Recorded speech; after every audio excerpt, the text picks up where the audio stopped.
اب یہ انفاق کی بات کی گئی کہ اس پر یقین کریں کہ اللہ کی راہ میں جو خرچ کرے گا اللہ تعالیٰ ایک کی بجائے اس کو 7 نہیں 700 سے بھی زیادہ اس کو ریوارڈ دے سکتا ہے.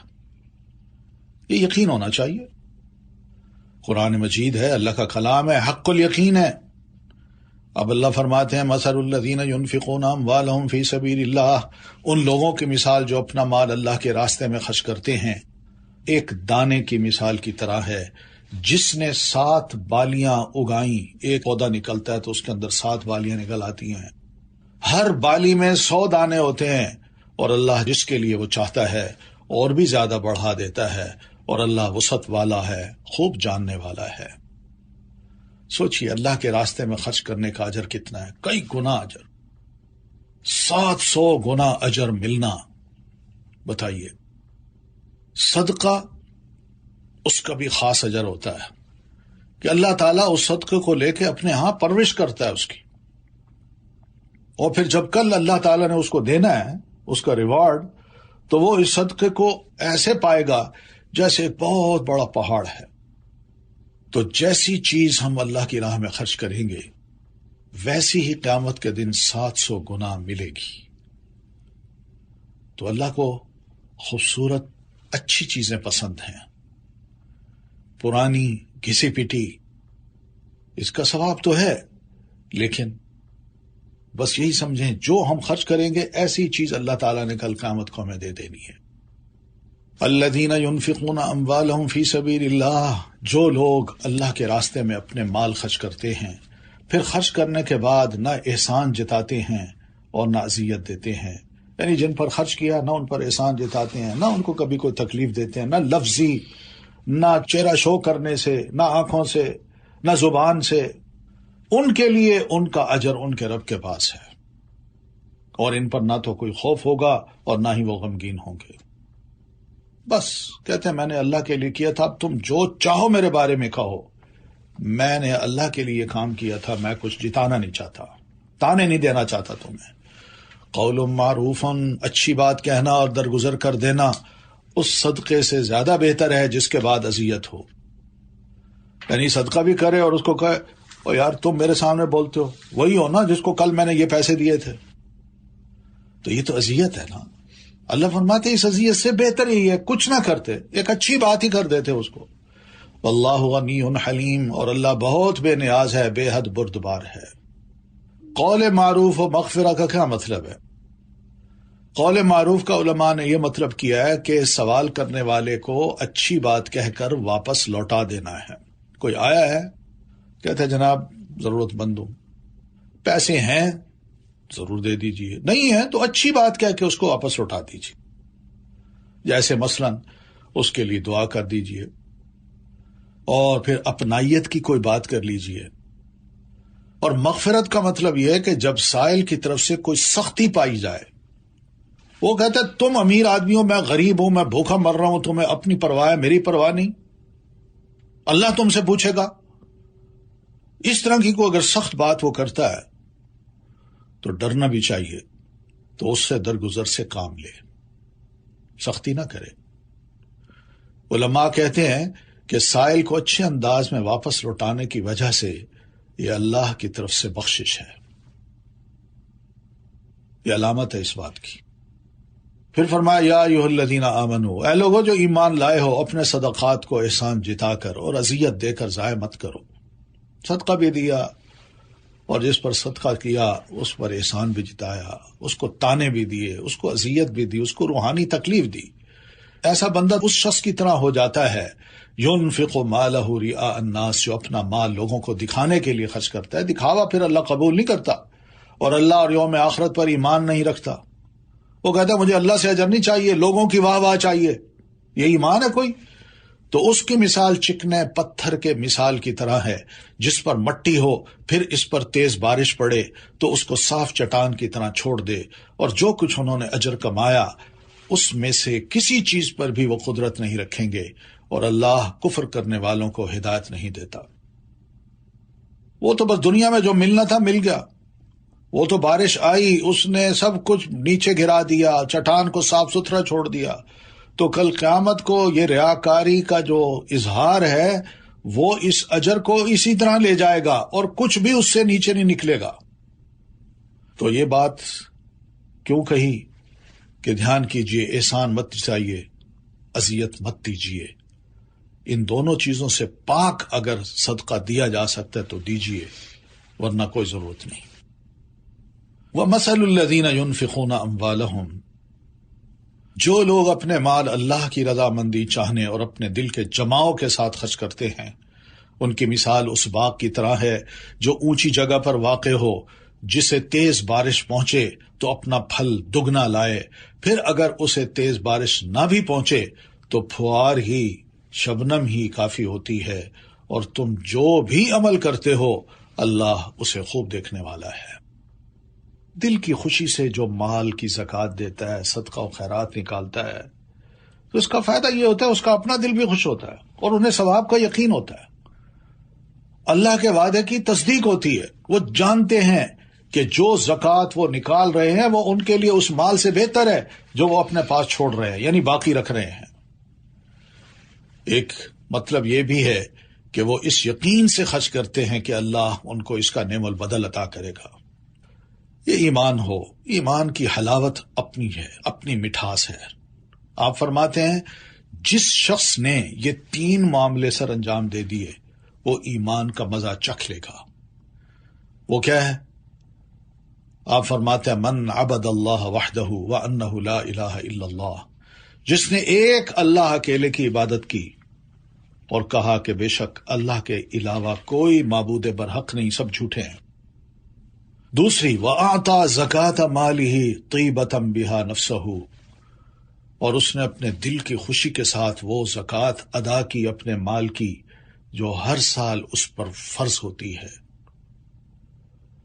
وَلَا يُعْطِي الْحَرْمَةَ وَلَا الدَّرِنَةَ وَلَا الْمَرِيضَةَ وَلَا الشَّرَةَ، پھر وہ زکوٰۃ میں بہت بوڑھا، بیمار، مریض اور گھٹیا جانور نہیں دیتا، وَلَٰكِن مِّن وَسَطِ أَمْوَالِكُمْ، لیکن اپنے مال سے معتدل اور متوسط چیز دیتا ہے۔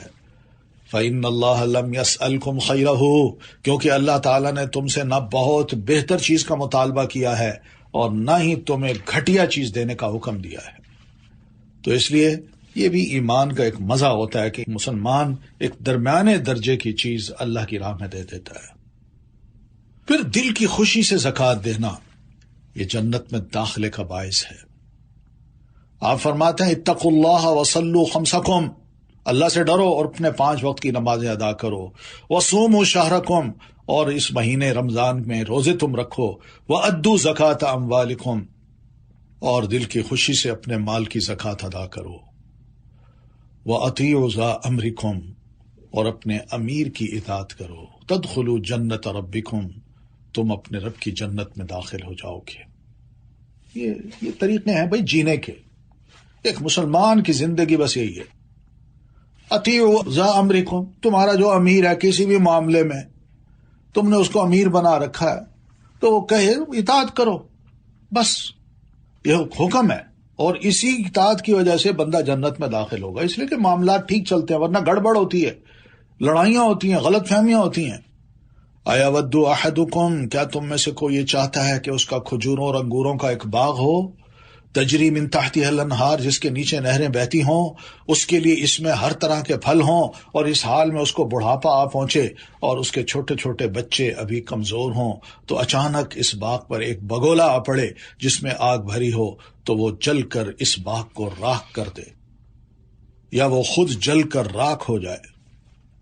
کذالک یبین اللہ لکم الآیات، اسی طرح اللہ تمہارے لیے نشانیاں کھول کھول کر بیان کرتا ہے، لعلکم تتفکرون، تاکہ تم غور و فکر کرو، سوچو۔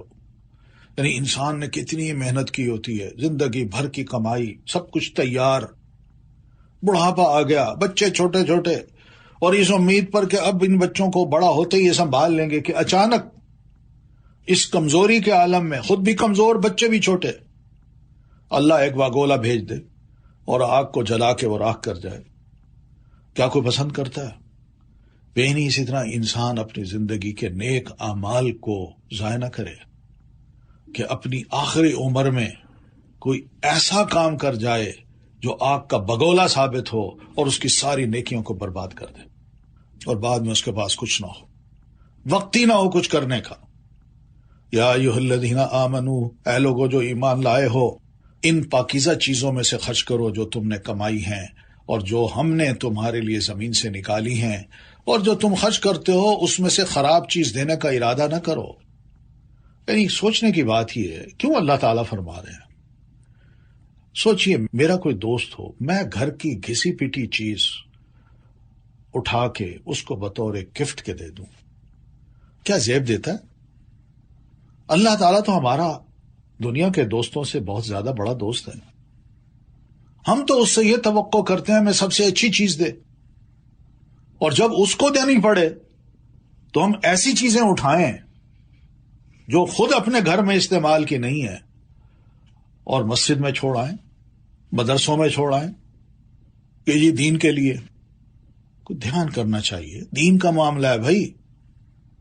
تو یہ دیکھ لو جب کہ تم خود اس کو لینے والے نہیں ہو، یعنی تمہیں اگر دی جائے تو تم پسند نہیں کرو گے، تمہاری کو کہا یار میں اس معیار کا بندہ ہوں، مجھے یہ سمجھ لیا اس نے، الا یہ کہ تم اس بارے میں چشم پوشی کر جاؤ اور جان لو ان اللہ غنی حمید، بے شک اللہ تعالیٰ بہت بے نیاز ہے، وہ غنی ہے، اس کو تمہارے مالوں کی ضرورت نہیں ہے، وہ تو تمہیں ثواب دینا چاہتا ہے، اور پھر بہت تعریف والا ہے، اسے کیا ضرورت ہے کہ تم دو اور بعد میں تعریفیں تم سے چاہے وہ نہیں، اوپر بہت ہیں، مقرب فرشتے ہیں، پھر وہ اپنی ذات میں خود محمود ہے۔ الشیطان یعدکم الفقر، شیطان جب تم اس قسم کے خرچ کرتے ہو تو تمہیں محتاجی فقر سے ڈراتا ہے اور بے حیائی یعنی بخل کا حکم دیتا ہے، کہتے ہیں یہاں خرچ نہ کرو، او یار تمہاری ضرورت ہے، بچے ہیں، یہ ہے وہ ہے، بہت سی ضرورتیں ہیں، کیا ضرورت ہے ادھر دینے کی؟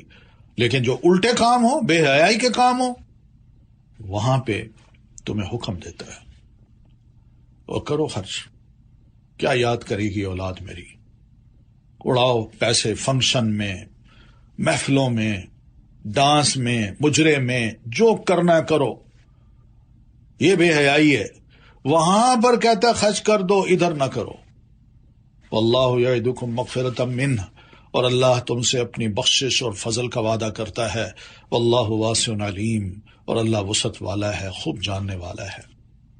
یعنی تم اس کی راہ میں دے دو، اللہ وعدہ کرتا ہے تمہارے گناہ معاف کر دے گا، اور پھر یہ بھی وعدہ کرتا ہے کہ تمہیں فضل عطا کرے گا۔ فضل کا مطلب یہ کہ دنیا میں انشاءاللہ اپنے فضل و کرم سے تمہیں بہت نوازے گا۔ تو صدقے کے ذریعے ہم شیطان کو رسوا کر سکتے ہیں، یہ ہے فائدہ ان آیات کو پڑھنے کا۔ یؤتی الحکمت من یشاء، یہ ساری حکمت کی باتیں ہیں، سمجھ کی باتیں ہیں، دانائی کی باتیں ہیں، ایسی دانائی کی باتیں اللہ فرماتا ہے میں جس کو چاہتا ہوں یہ دانائی کی باتیں عطا کرتا ہوں، وہ اس دانائی کو اپناتا ہے۔ اور یاد رکھیے جس کو حکمت عطا کی گئی تو یقیناً اسے بہت زیادہ خیر سے نوازا گیا، اور نصیحت تو وہی قبول کرتے ہیں جو عقل والے ہیں۔ تو قرآن مجید میں یہ لفظ حکمت جو ہے، اس میں ایک تو معنی یہ کہ قرآن مجید کی سمجھ بوجھ، ظاہر ہے یہ احکام جو اللہ فرما رہے ہیں اس کی سمجھ بوجھ ایک مسلمان کو ہو تو اس کو حکمت کہیں گے۔ پھر دین کا علم، یہ دین کا علم ہے بھائی۔ پھر یہ ہے کہ نبوت، حکمت سے مراد نبوت بھی ہے۔ اللہ تعالیٰ نے نبی علیہ الصلاۃ والتسلیم کو رسول بنایا، نبوت سے سرفراز فرمایا، پھر اس نبوت کی جو زبان تھی وہ حکمت کی باتیں کیا کرتی تھی۔ تو نبی علیہ السلام کی کوئی حدیث، کوئی ارشاد، کوئی عمل حکمت سے خالی نہیں ہے۔ پھر حکمت کا مطلب علماء نے اللہ کی خشیت بھی لیا ہے۔ یہ بھی حقیقت ہے کہ بندہ ڈر جائے کہ میں جو خرچ کر رہا ہوں کیا واقعی اس کا کوئی ثواب ہے، نیت میری کیا ہے، ریاکاری تو نہیں، دکھاوا تو نہیں۔ تو اس موقع پہ اللہ کا خوف آ جائے تو بندہ پھر یہ حکیم انسان ہے۔ پھر حکمت کا مطلب درست بات تک پہنچنا۔ باتیں بہت ہوتی ہیں ارد گرد، آپشنز بھی بہت ہوتی ہیں خرچ کرنے کی، مگر بعض اوقات غصے، ذاتی نفرتیں، ذاتی دشمنیاں نیکی کے کام کو رکوا دیتی ہیں، اور یہ بھی ہوتا ہے کہ انسان بہت بڑی نیکی سے محروم بھی ہو جاتا ہے۔ بندہ اس موقع پر ایک درست فیصلہ کرتا ہے کہ بھئی کیا میں اپنے نفس کی بات مانوں یا اللہ کی بات مانوں۔ اللہ فرماتا ہے جب تم صدقہ کرو تو اپنے رشتہ دار کو پریفر کرو، کیونکہ رشتہ دار اچھے نہیں لگتے۔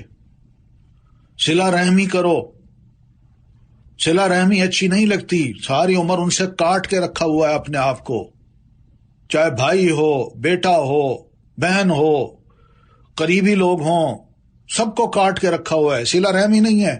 عین اس موقع پر یہ بندہ حکیمانہ فیصلہ کرتا ہے، او بھائی مجھے اپنے غصے کو دیکھنا ہے یا اللہ کی رضا کو دیکھنا ہے، تو وہ سارے غصے کو ایک طرف کر کے صلہ رحمی کو پریفر کرتا ہے کہ اللہ نے فرمایا کہ اپنوں کو دو، ایک دینے کا ثواب ہوگا اور ایک صلہ رحمی کا ثواب ہوگا۔ اور کسی نے حکمت کا مطلب کتابت بھی لیا ہے، عقل بھی لیا ہے، دین و دنیا کی اصلاح بھی لیا ہے، یہ سب حکمت کے معنی ہیں۔ تو علم اور قرآن کا ملنا یہ خیر کثیر کا ملنا ہے، بس یہ یاد رکھیے۔ اور جسے اللہ نے حکمت دی ہے اس پر رشک بھی کیا جا سکتا ہے، حقیقت ہے۔ کتنا زبردست آدمی ہے کہ کیا باتیں کرتا ہے، کیا فیصلے کرتا ہے، کس طرح اس نے بات کی ہے جو واقعی ایسی ہونی چاہیے۔ کاش مجھے بھی اللہ ایسا بنائے۔ تو بہرحال جس کو حکمت عطا کی جاتی ہے اس کا عمل بھی اس کے قول کے مطابق ہوتا ہے۔ اللہ فرماتے ہیں وَمَا أَنفَقْتُم مِّن نَفَقَةٍ، اور جو بھی تم خرچ کرتے ہو، کسی بھی قسم کا کوئی خرچ، یا جو بھی تم منت مانتے ہو، تم کوئی بھی منت، کسی قسم کی بھی منت، فَإِنَّ اللَّهَ يَعْلَمُ، تو اللہ اس کو جانتا ہے۔ بس اتنا یاد رکھو، نیت کیا تھی، ارادے کیا تھے، میرے لیے تھے یا کسی اور کے لیے۔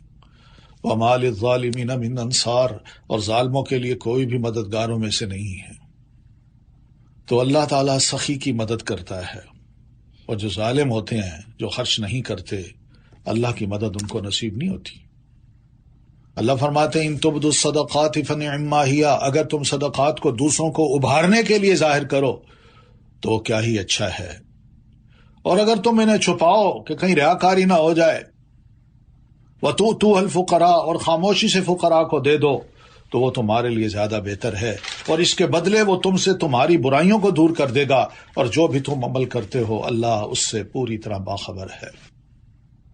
لَيْسَ عَلَيْكَ هُدَاهُمْ، ان کو ہدایت دینا اللہ کے رسول آپ کی ذمہ داری نہیں ہے، آپ کا کام صرف راہ دکھانا ہے۔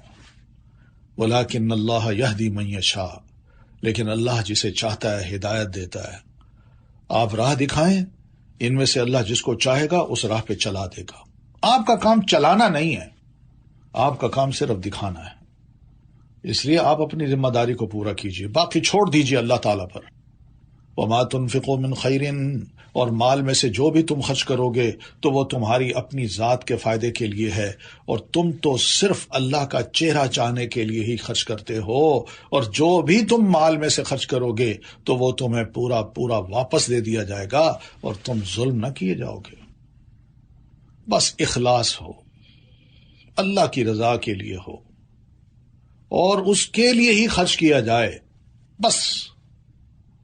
الذی یؤتی مالہ یتزکی وما لأحد عنده من نعمة تجزى الا ابتغاء وجه ربه الاعلی ولسوف یرضی، یہ جناب ابو بکر صدیق رضی اللہ تعالیٰ عنہ کے دل کی نیتوں، ارادوں کو اللہ تعالیٰ نے سراہا ہے کہ اپنا مال یہ اس لیے دیتا ہے کہ پاک ہو جائے، حالانکہ اس کے ہاں کسی کا کوئی احسان نہیں ہے کہ اس کا وہ بدلہ دے رہا ہو، ہاں یہ تو صرف اپنے اس رب کا چہرہ طلب کرنے کے لیے دیتا ہے جو سب سے بلند ہے۔ اللہ فرماتے ہیں اس نے یہ کام کیا تو میں نے اب اس کو راضی کرنا ہے، وَلَسَوْفَ يَرْضَىٰ، میں بھی پھر اتنا دوں گا کہ یہ راضی ہو جائے گا۔ پھر فرمایا لِلْفُقَرَاءِ الَّذِينَ أُحْصِرُوا فِي سَبِيلِ اللَّهِ، صدقات خاص طور پر خصوصاً ان فقراء کے لیے ہیں جو اللہ کے راستے میں گھیر لیے گئے، مسجد کے سفر میں، جہاد میں، یا پھر یہ کہ کچھ علماء نے یہ بھی لکھا ہے کہ دین سیکھنے کے لیے جیسے اصحاب صفہ تھے، وہ آ کے بیٹھے مسجد میں رہے، آپ صلی اللہ علیہ وسلم ان کو تعلیم دیتے، اور پھر اس کے بعد ان کا کھانا پینا، ہاسٹل، رہائش، سب کچھ اس کا بندوبست بھی آپ کرتے، تو یہ ان کے لیے بھی آیت ہے، جو دین سیکھنے کے لیے اپنے آپ کو لگا دیتے ہیں اس طرف، اور مارکیٹ کا رخ نہیں کرتے، کچھ اور نہیں حاصل کرتے، بس فی سبیل اللہ وہ گھیر لیے گئے ہیں۔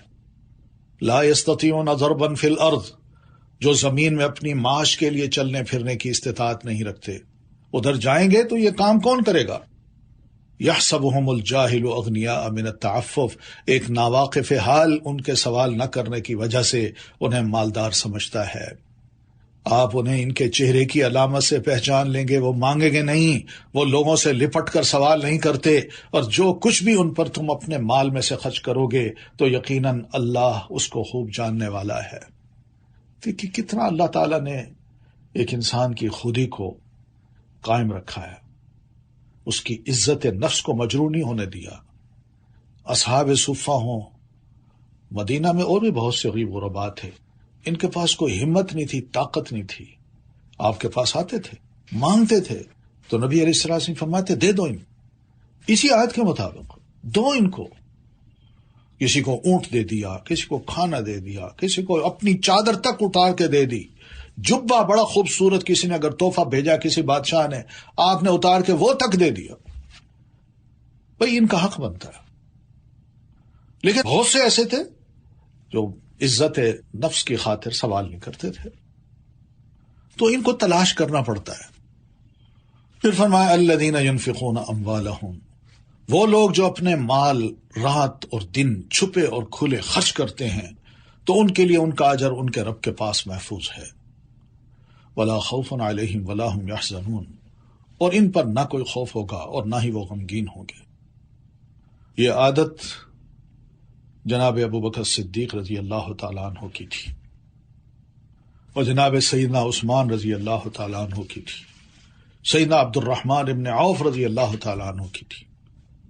رات ہو دن ہو، چھپ کے علانیہ کہنا پڑے کر دیا، لیکن کیا اللہ کے لیے۔